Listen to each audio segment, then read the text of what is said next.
Hello, नमस्ते दोस्तों। तो स्वागत है आपके उदय ज्ञान भंडार के इस एजुकेशनल चैनल पे। तो आज मैं लेके आया हूँ आपके लिए हिस्ट्री का एक बिल्कुल इम्पोर्टेंट मॉडल पेपर, जो कि बहुत ही इम्पोर्टेंट होने वाला है परीक्षा की दृष्टि से। पहले भी मैंने बहुत इंपॉर्टेंट मॉडल पेपर करा दिए हैं और जिनसे क्वेश्चन ऐसे कैसे बैठे हैं। तो आप इस चैनल को सब्सक्राइब कर लेना, क्योंकि मैं एंड में आपके लिए लेके आने वाला हूँ मैप, जो मैप आपको और कहीं भी नहीं मिलेगा, और वो मैप बहुत इंपॉर्टेंट होगा। और उस मैप, अगर आपको उस मैप की वीडियो चाहिए तो आप अभी पहले चैनल को सब्सक्राइब कर दें, क्योंकि उसके 10 नंबर ऐसे ही कट जाते हैं।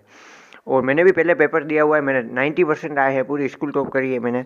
तो आपकी भी हो जाएगी। आप मेरे चैनल के साथ जुड़े रहे, चैनल को सब्सक्राइब करें और लाइक शेयर करें। तो सबसे पहले अपन पढ़ रहे हैं इतिहास का मॉडल पेपर, जो कि अपने 3 घंटे 15 मिनट का होगा। 3 घंटे 15 मिनट का होगा और 80 पूर्णांक का होगा। ठीक है, हम आगे बढ़ते हैं। सबसे पहले हमारे पास क्वेश्चन आएंगे मल्टीपल चॉइस क्वेश्चन, बहुविकल्पीय प्रश्न आएंगे। तो पहला प्रश्न हमारे सामने है, सिंधु घाटी सभ्यता का स्तर कालीबंगा निम्न में से किस राज्य में? तो याद रखना दोस्तों, कालीबंगा जो है वह राजस्थान में। ऐसे ही बहुत सारे स्थल हैं, जैसे कि लोथल हो गए, तो उन लोथल गुजरात में है। ऐसे बहुत सारे चुधड़ो भी है, ऐसे बहुत सारे गणेश्वर है, जोधपुर नीम का थाना, वो भी राजस्थान में। ऐसे बहुत सारे क्वेश्चन बन सकते हैं। तो कालीबंगा कहाँ पे है? राजस्थान में। कालीबंगा का अर्थ क्या है? काली चूड़ियाँ। मोहनजोदड़ो कितने भागों में बटा हुआ था? तो याद रखना दोस्तों, मोहनजोदड़ो 2 भागों में बटा हुआ था। एक तो दुर्ग और निचला भाग, ये 2 भाग है। अब आगे बढ़ेंगे। तीर्थयात्री स्वेन सांग किस देश से आया था? तो याद रखना दोस्तों, ये आया था चीन से। चीन से। ऐसे बहुत सारे तीर्थयात्री थे, तो वो अलग अलग जगह से आए थे। अब चौथा क्वेश्चन हमारे सामने है, गौतमीपुत्र श्री सातकानी किस वंश के प्रसिद्ध शासक थे? तो याद रखना दोस्तों, यह शक शासक थे। शक, सॉरी दोस्तों, शक शासक नहीं, सातवाहन शासक थे। जैन परंपरा के अनुसार महावीर से पहले कितने तीर्थंकर थे? ये तो आपको पता होगा। महावीर से पहले 23 तीर्थंकर थे, और महावीर जो थे वो 24वें थे। तो यहाँ पे थोड़ा क्वेश्चन घुमा दिया है कि महावीर से पहले कितने थे। तो अधिकतर बच्चे चॉइस कर देंगे क्योंकि कुल टोटल लगा गया, परंतु उसने कुल नहीं पूछा है, उन्होंने पूछा है कि महावीर से पहले कितने थे। तो पहले थे अपने 23। आगे बढ़ेंगे। निम्न में से कौन सा युग सुमेलित नहीं है? फ्रांसवा बर्नियर फ्रांस, बिल्कुल राइट है। इबन बतूता मोरक्को, ये भी राइट है। मार्को पोलो इटली, राइट है। परंतु पीटर मुंडी जर्मनी नहीं है।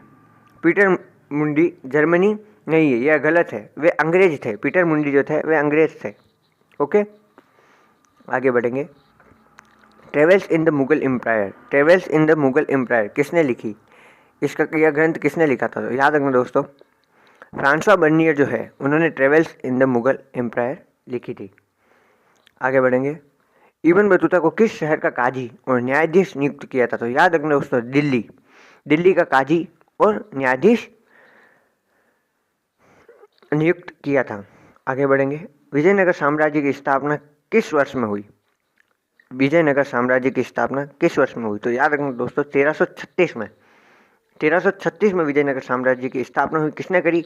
हरिहर हरिहर और बुक्का, हरिहर और बुक्का ने करी।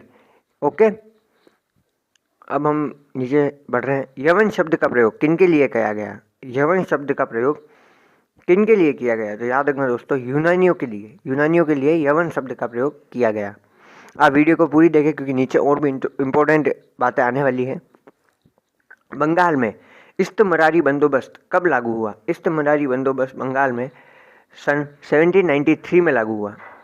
सन 1793 में इस्तमरारी बंदोबस्त लागू हुआ। निम्न में से कौन सी घटना सबसे पहले हुई? तो जलियांवाला बाग हत्याकांड जो है वह सबसे पहले हुआ। आपको पता है जलियांवाला बाग हत्याकांड कब हुआ? तो ये इसका जो आंसर है वह आप कमेंट में प्लेस कर दें। जलियांवाला हत्याकांड कब हुआ? क्या पता है, क्वेश्चन आ जाए। संविधान सभा में कुल कितने सत्र हुए? संविधान सभा में कुल कितने सत्र हुए? तो याद रखना दोस्तों, 11 सत्र हुए थे। बी, संविधान सभा, संविधान निर्माण के समय भारत सरकार के संवैधानिक सलाहकार कौन थे? ये है अपने VN Rao. C is the right answer. तो दोस्तों यहाँ पे हमारे जो मल्टीपल चॉइस क्वेश्चन थे वह हो चुके ख़त्म, परंतु अब हमारे सामने मेन क्वेश्चन आए हैं, वो आए हैं रिक्त स्थान, जो कि हमारे बहुत बार गलत हो रहे हैं। आपने भी देखा होगा, आपके भी गलत बहुत सारे पेपर में हो चुके होंगे, परंतु आप 3, 4, 5, 6 मॉडल पेपर सोल्व कर लेते हैं तो आपको वहाँ से 5 या 6 क्वेश्चन ऐसे ही डायरेक्ट मिल जाएंगे। तो पूरी वीडियो देखें, बीच में न छोड़ें।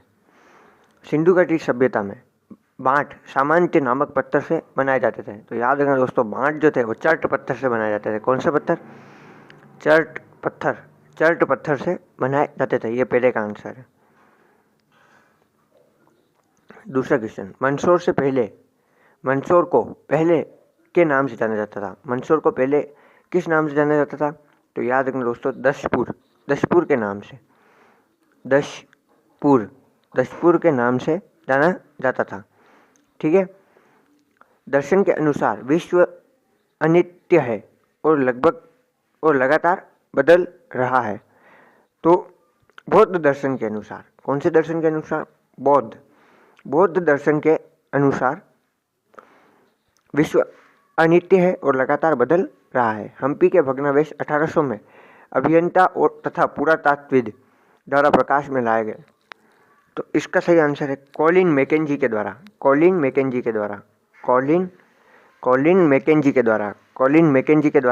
प्रकाश में लाए गए। 1860 के दशक पहले ब्रिटेन के कच्चे माल के तौर पर आयात की जाने वाली समस्त कपास का 3/4 भाग से आता था। तो 3/4 भाग से आता था, तो कहाँ से आता था? अमेरिका से आता था। 3/4 भाग अमेरिका से आता था। 3/4 भाग अमेरिका से आता था। ये अपने 5वें का आंसर है। सहायक संधि द्वारा 1798 में तैयार की गई एक व्यवस्था थी। तो किसके द्वारा की गई व्यवस्था थी? लॉर्ड वेलेजली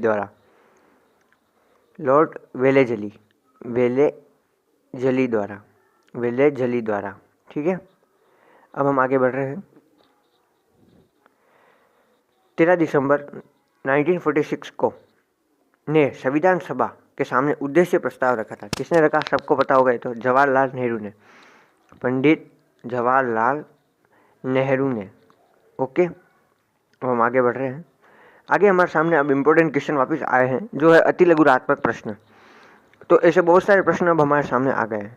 मैं आपको पहले ही बता देता हूँ, आप इसकी PDF भी ले सकते हैं, क्योंकि मैं हर चीज़ यहाँ पे सोल्व नहीं करा पाऊंगा, परंतु PDF यदि अगर आप ले लोगे तो आप अभी से PDF सोल्व करने लग जाना, जिससे आपके बहुत सारे प्रश्न सोल्व होते रहेंगे। तो PDF के लिए आप कमेंट कर दो, मैं PDF आपको प्रोवाइड करवा दूंगा।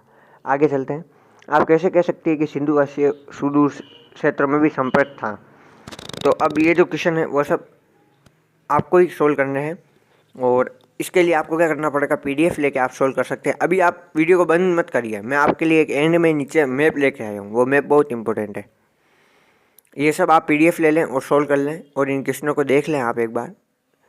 ये देखो, बहुत ही इम्पोर्टेंट क्वेश्चन है ये सब, और सीधे पेपर के हिसाब से बने हुए हैं। अब सबसे इम्पोर्टेंट क्वेश्चन जो हमारे सामने आया है वो ये है, तो वो अपने सामने ये बनेगा। अब इसके अंदर अपन को रेखांकित मानचित्र जो है उसको, ऐतिहासिक स्थानों को रेखांकित मानचित्र में अपन को भरना है। राखीगढ़ी, पाटलिपुत्र, मेरठ, नासिक और कलिंग, ये सब इम्पोर्टेंट है। और उसके बाद एक और हमारे पास है रंगपुर, उज्जैनी, मद्रास, मथुरा, अजंता, ये भी हमारे लिए एक इम्पोर्टेंट है। तो मैं इसके लिए आपके लिए इन चीज़ों के लिए मैप के लिए मैं आपके लिए बहुत बड़ी तगड़ी वीडियो लेके आने वाला हूँ। आप अभी चैनल को अगर सब्सक्राइब कर लेंगे तो उस दिन आपका मैप बिल्कुल गलत नहीं होगा, परंतु अगर आप अभी नहीं करेंगे तो समझ लीजिए आपके 5 नंबर कट चुके हैं।